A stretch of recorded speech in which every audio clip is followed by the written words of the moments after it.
Okay so hey what is up guys. तो basically आज के इस वीडियो में भाई हम लोग करने वाले एक 20,000 रुपीज का पीसी बिल्ड। बेसिकली ये वर्चुअल पीसी बिल्ड होने वाला है एंड भाई बहुत सारे लोगों ने बोला है कि भाई मतलब मेरे चैनल पे ये दी मोस्ट रिक्वेस्टेड वीडियो में भी हो सकता है। बेसिकली ज्यादातर लोगों का भाई डिमांड यही था कि भाई 15,000 रुपए से लेकर 20,000 रुपए के प्राइस टैग के ऊपर एक ऐसा पीसी लाओ जो कि हमें 1080p को अच्छा खासा गेमिंग करवा दे। ठीक है, तो here it is. Hey guys, this is SK and you are watching the techie boy. शुरू करते अपने वीडियो को बिना किसी देरी के। और वीडियो के आखिर में मैं आपको कुछ बेंचमार्क्स प्रोवाइड कर दूंगा ताकि आपको अंदाजा लग जाएगा कि भाई ये जो पीसी है आपको कैसा गेमिंग परफॉर्मेंस ऑफर कर सकता है।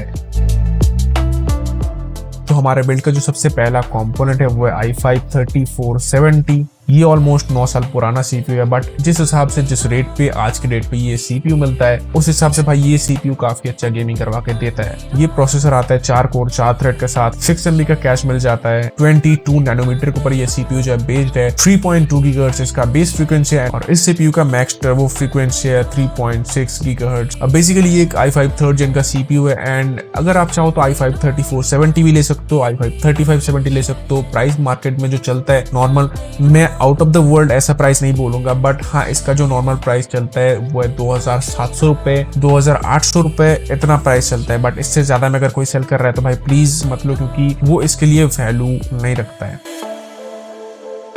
तो अपने बिल्ड के अंदर जो नेक्स्ट कंपोनेंट में चूज किया हुआ है हमारा मदरबोर्ड GIGABYTE H61 एंड आप अगर चाहो तो भाई यहाँ पे किसी भी ब्रांड के H61 मदरबोर्ड के साथ जा सकते हो, लाइक ASRock H61 या फिर BioStar H61 या फिर ASUS का H61, कोई सा भी H61 मदरबोर्ड चलेगा। एंड जहां तक मुझे लगता है भाई अगर आप नया लेने जाओगे तो भाई या तो नहीं मिलेगा, नहीं तो भाई बहुत ज्यादा प्राइस आपको उसके लिए पे करना पड़ेगा, जो कि अगेन आपके पॉकेट पर भारी पड़ेगा। वेल जहां तक मुझे पता है भाई 3,000 रुपए में एक H61 का मदरबोर्ड बहुत ही ज्यादा इजीली मिल जाएगा। जो थर्ड कंपोनेंट हम यहाँ पे यूज करने वाले वो हाइनेक्स के 2 4 गीगाबाइट के रैम स्टिक्स। और अगर आप यहाँ पे चाहो तो एक 8 GB का रैम स्टिक लगा सकते हो। उससे क्या होगा भाई, अगर आप एडिटिंग वगैरह करते हो एंड इन फ्यूचर अगर आप रैम को इंक्रीज करना चाहते हो तो वहां पे आप 2 8 गीगाबाइट का रैम स्टिक लगाकर अपने रैम को एक्सपेंड कर सकते हो। वेल अगर मैं बात करता हूँ भाई ये रैम स्टिक्स कितने के पड़े, तो एक रैम स्टिक 1,000 रुपए का पड़ता है। DDR3 टाइप का जो रैम होता है काफी ज्यादा सस्ता होता है आज की डेट पर। ऑनलाइन मत लो, ऑफलाइन हो सके तो भाई बहुत ज्यादा बढ़िया होगा अगर आप ऑफलाइन से परचेस कर सकते हो। तो फोर्थ कंपोनेंट हम यहाँ पे चूज करने वाले एक स्टोरेज डिवाइस अपने पीसी के लिए। तो आपको यहाँ पे 2 ऑप्शंस मिलते हैं, एक तो हायर स्टोरेज कैपेसिटी या फिर आपको फास्टर स्पीड। तो अगर आपको फास्टर स्पीड चाहिए तो भाई आप यहाँ पे एक 256 GB के SSD के साथ जा सकते हो, जिसका प्राइस ऑलमोस्ट 3,000 रुपए पड़ता है आज के डेट के ऊपर। या फिर आप जा सकते हो 1 TB के हार्ड ड्राइव के साथ, लाइक WD Blue या फिर SEAGATE BARRACUDA 7200 RPM का एक हार्ड ड्राइव, जो कि आज के डेट पर आपके गेम्स एंड जो वीडियो फाइल्स है उनको स्टोर करने के लिए काफी हद तक इनफ है।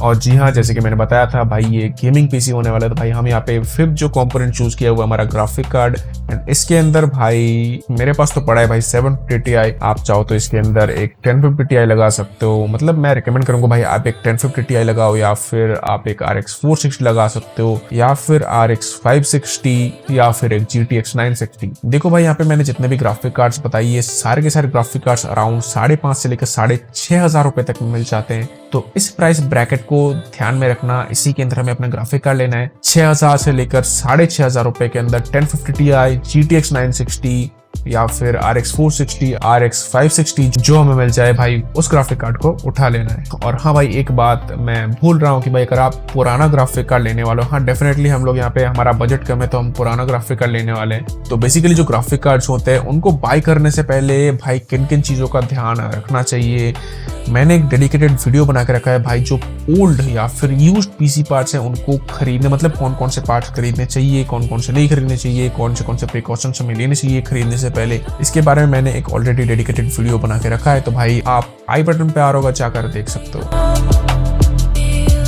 लास्ट में हमारा जो कंपोनेंट बच गया है पावर सप्लाई एंड कैबिनेट। तो यहाँ पे हमें ग्राफिक कार्ड लगवाने वाले हैं, तो भाई हम कोई भी रद्दी चीप पावर सप्लाई लगवाने नहीं वाले हैं। और एक अच्छा पावर सप्लाई एंड एक चीप पावर सप्लाई के बीच में क्या डिफरेंस होता है, क्यों एक अच्छा पावर सप्लाई लेना चाहिए, इसके बारे में भी एक डेडिकेटेड वीडियो मेरे चैनल के ऊपर अपलोडेड है। आई बटन में अगेन लिंक आ रहा होगा, आप जाकर देख सकते हो क्यों आपको एक अच्छा पावर सप्लाई लेना चाहिए। और इसीलिए हमने यहाँ पे चूज किया एंटेक एटॉम 450 वॉट का पावर सप्लाई। ये पावर सप्लाई काफी अच्छे से आपके ग्राफिक कार्ड के जो पावर रिक्वायरमेंट है उसको हैंडल कर लेगा। इसीलिए मैं आपको रेकमेंड करूंगा, अगर 2300 रुपए से लेकर 2500 रुपए के अंदर आपको कोई 80+ सर्टिफाइड पावर सप्लाई मिल जाता है, like cooler master MW 450 what, courser VS 450, intake VP 450, आप इनमें से कोई सा भी पावर सप्लाई लगा सकते हो अपने सिस्टम के अंदर। और जो लास्ट कंपोनेंट है भाई वो कैबिनेट है, एंड यहाँ पे खुला छूट आपके ऊपर है भाई, आप कौन सा कैबिनेट लगाने वाले हो। देखो डेफिनेटली यहाँ पे आप एक थोड़ा सा सस्ता कैबिनेट लगाओ, क्योंकि भाई आपका बजट काफी ज्यादा कम है एंड आपके पास ओनली एंड ओनली में भी 1000 रुपए बचने वाले हैं आखिर में। तो यहाँ पे भाई जेब्रॉनिक्स, फ्रंटेक एंड बहुत सारे ऐसे ब्रांड्स हैं जो की काफी ज्यादा सस्ते कैबिनेट्स बनाते हैं एंड उनके ऊपर आप अपना PC करेंटली बिल्ड कर सकते हो। देन जब जैसे जैसे आपके पास फ्यूचर में पैसे आते जाएंगे आप कैबिनेट को भी अपग्रेड कर लेना।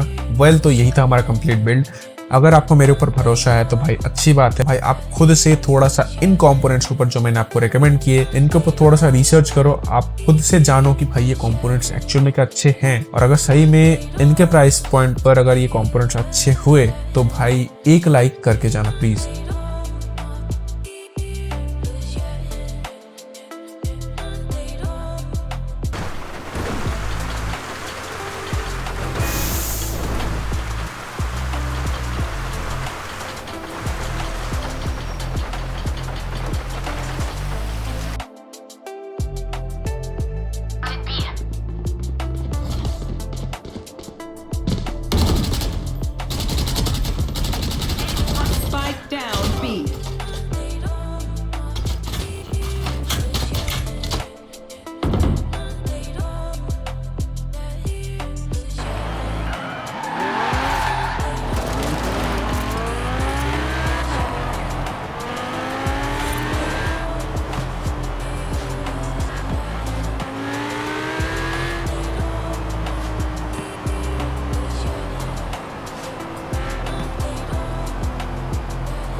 बाकी के जो बेंचमार्क्स है यूट्यूब के ऊपर भाई बहुत सारे डले हुए हैं, आप जाकर देख सकते हो उनको। तो यही था हमारा आज का कंप्लीट वीडियो, मिलते हैं अगले वीडियो के अंदर, तब तक के लिए गुड बाय।